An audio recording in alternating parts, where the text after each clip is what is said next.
Assalamualaikum warahmatullahi wabarakatuh. Berjumpa kembali di pertemuan pembelajaran bahasa Indonesia. Untuk pertemuan kita hari ini membahas bagian D, menyampaikan informasi dalam bentuk berita. Ada 3 hal yang perlu kita selesaikan di pertemuan kita hari ini. Yang pertama, pentingnya berita. Kedua, penyampaian berita. Dan ketiga, penyuntingan berita. Jangan kemana-mana, ikuti penjelasannya sampai selesai. Tapi setelah yang satu ini.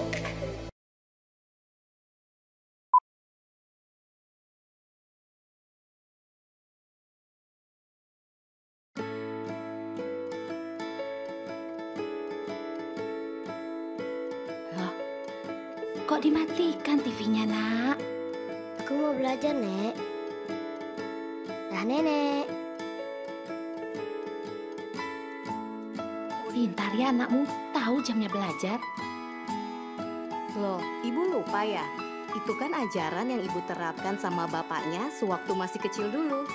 Iya, kan Ibu yang mengajarkan kalau dari jam 6 sore sampai jam 9 malam, TV harus dimatikan. Oh, iya ya, Nenek lupa. Kalau bukan ajaran dari Ibu dulu, mana mungkin saya bisa ajarin anak-anak belajar seperti itu. Yang baik harus diteruskan, yang buruk ya ditinggalkan, iya kan Bu? Keluarga hebat, keluarga terlibat.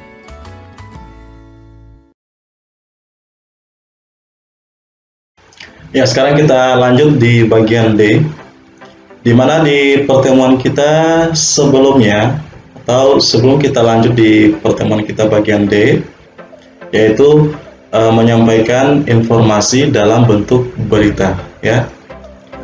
Tetapi sebelum kita lanjut di bagian D, di sini atau mengingatkan kembali, di mana pertemuan kita yang lalu bagian A, B, C. Setelah itu nanti kita lanjut bagian D, ya. Perhatikan. Untuk bagian A, di mana pertemuan kita yang lalu, nah ini ya, unsur-unsur berita, ya. Nanti bagian A ini nanti akan berkelanjutan, di mana di pertemuan kita di bagian D sebentar, ya. Nah, ini Bapak ingatkan kembali, ya, di pertemuan kita awal mengenai tentang unsur-unsur berita, ya. Nanti kamu melihat kembali pembelajaran kita di bagian A yang Bapak sudah jelaskan, ya. Ini yang dikatakan unsur-unsur berita atau dikenal dengan adik Simba. Nah, ya, kita lanjut. Nah, terus bagian B. Bagian B di pertemuan kita yang lalu, kita sudah membahas yang namanya meringkas dan menyimpulkan berita, ya. Ini juga bagian B lagi, nanti kamu lihat kembali pembelajaran yang Bapak sudah ajarkan yang lalu. Selanjutnya bagian C. Nah, di bagian C ini kita sudah bahas lagi di pertemuan kita yang lalu, menemukan struktur dan kaidah berita, ya. Nah, ini struktur berita, ya. Nah, ini kaidah-kaidah kebahasaan teks berita. Nanti kamu lihat kembali di pembelajaran kita yang lalu. Ya, sekarang kita lanjut bagian D. Perhatikan. Di bagian D, menyampaikan informasi dalam bentuk berita, ya. Setelah mempelajari materi ini, kamu diharapkan mampu menjelaskan pentingnya berita serta menyajikan informasi yang ada di dalamnya secara tulis dan lisan dengan memperhatikan ketetapan struktur dan kaidah kebahasaannya. Nah, makanya tadi Bapak mengingatkan kembali pembelajaran kita yang lalu, ya. Di bagian D ini menyampaikan informasi dalam bentuk berita. Yang kita bahas di sini ada 3, ya. jangan kemana-mana, kita bahas sama-sama ya. Nah, kita mulai bagian 1. Di bagian 1, pentingnya berita ya. Banyak manfaat yang dapat kita peroleh setelah membaca berita. Manfaat itu pula yang dapat diartikan sebagai hasil pemaknaan terhadap suatu berita. Dalam Kamus Besar Bahasa Indonesia, arti memaknai adalah memberi makna, sedangkan makna itu sendiri adalah arti atau maksud perkataan. Nah, itu yang dikatakan pentingnya berita ya. Nah, kamu seringkali dihadapkan pada keharusan untuk menyampaikan kembali informasi. Misalnya, ketika mendapat pertanyaan dari seseorang tentang isi berita yang pernah didengar. Ketika itu, kamu harus memiliki kemampuan untuk menceritakan kembali, ya. Nah, kamu tidak mungkin menerangkan ketika itu. Kita harus menyampaikan berita itu apa adanya, tanpa ada yang ditambah-tambah atau dikurangi.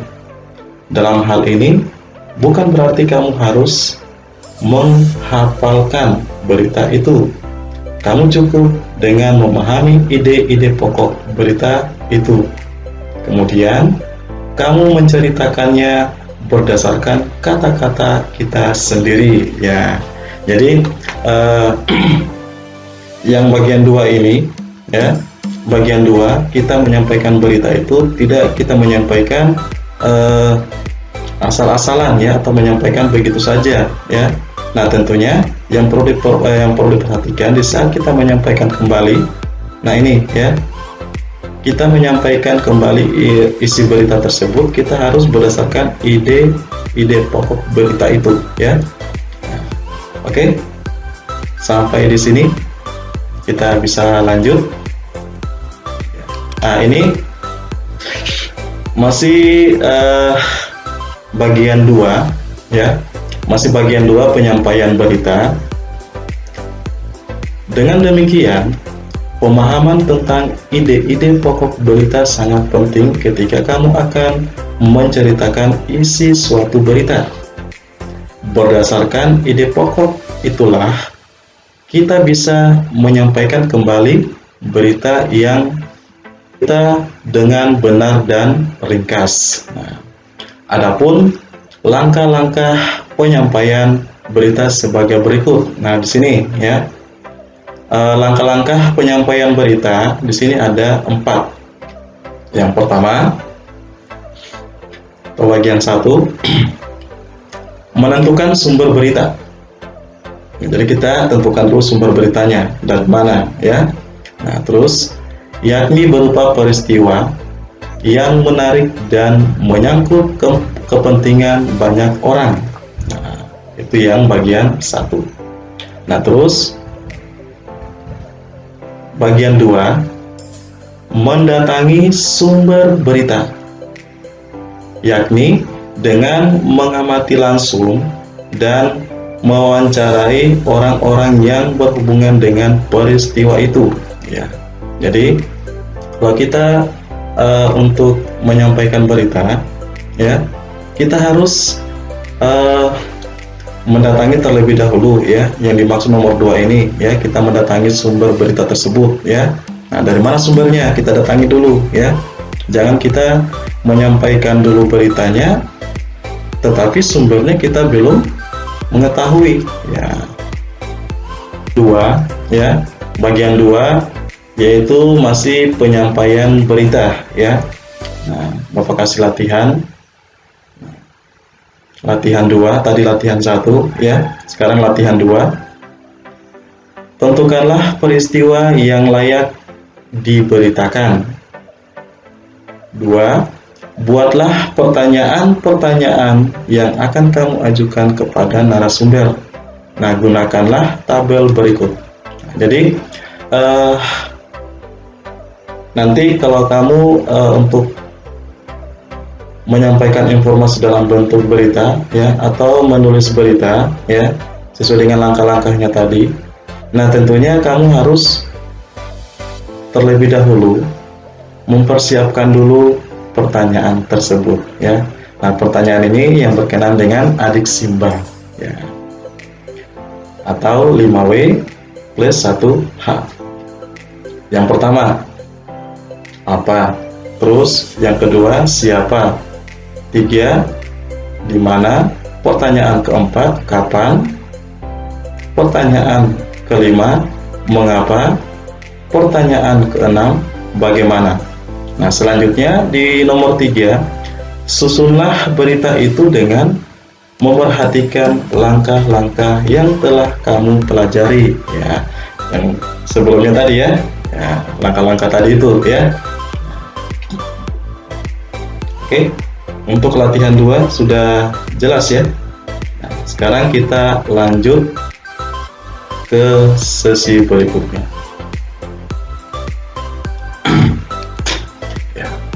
Untuk yang sesi berikutnya kita masuk bagian 3 ya. Nah, bagian 3 perhatikan ya. Di bagian 3 ini ya, penyuntingan berita ya. Mungkin kamu baru mendengar seperti apa itu yang dikatakan penyuntingan ya. Nah, penyuntingan itu atau dengan kata lain menyunting ya, atau bisa dikatakan menyunting itu memperbaiki, membenahi ya. Nah, itu yang dikatakan penyuntingan berita. Berarti kita harus membenahi sebelum berita kita terbitkan ke media massa. Nah, ini kayaknya teks berita saya masih belum sesuai, gampang ya. Kalau belum sesuai, ada namanya penyuntingan dalam teks untuk menulis berita ya. Nah, penyuntingan ini manfaatnya kalau masih ditemukan beberapa kekeliruan dari berita yang kamu buat, itu wajar ya. Jadi kalau pertama kamu menulis berita ada kesalahan, nah itu dikatakan wajar ya. Nah, nanti kita ada namanya penyuntingan ya. Nah, makanya penyuntingan ini sangat penting di saat kita selesai menulis berita ya. Nah, terus masih ada satu tahap lagi yang harus kamu lalui sebelum berita itu dipublikasikan ya, yakni penyuntingan. Aspek-aspek yang harus diperhatikan di dalam tahap ini sebagai berikut. Nah, perhatikan ya. Nah, untuk penyuntingan ada 4 aspek ya. Bagian A, kebenaran isi berita ya. Kebenarannya itu berarti harus berdasarkan yang fakta ya, yang teraktual, terpercaya ya, yang ditunjang oleh keakuratan fakta-faktanya ya.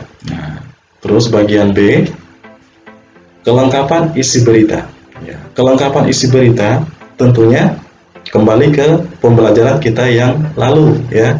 Nah, berkaitan dengan unsur-unsur berita ya, struktur berita ya, kaidah-kaidah berita ya. Terus yang bagian yang selanjutnya, kelengkapan isi berita yang ditandai oleh hadirnya komponen-komponen berita yang terangkum dalam rumus adik Simba ya. Terus bagian C. Nah, di bagian C ini kita harus struktur penyusunan berita yang dimulai dari bagian tentukan peristiwa yang layak diberitakan. Jadi kamu harus tentukan dulu ya, tentukan dulu peristiwanya ya. Peristiwanya itu layak atau tidak ya. Nah, kalau tidak layak tidak usah ya. Kalau layak, nah kamu ambil, terus nanti kamu beritakan ya. Nah, terus yang nomor 2, buatlah pertanyaan-pertanyaan yang kamu ajukan kepada narasumber. Pertanyaannya, ingat ini ya.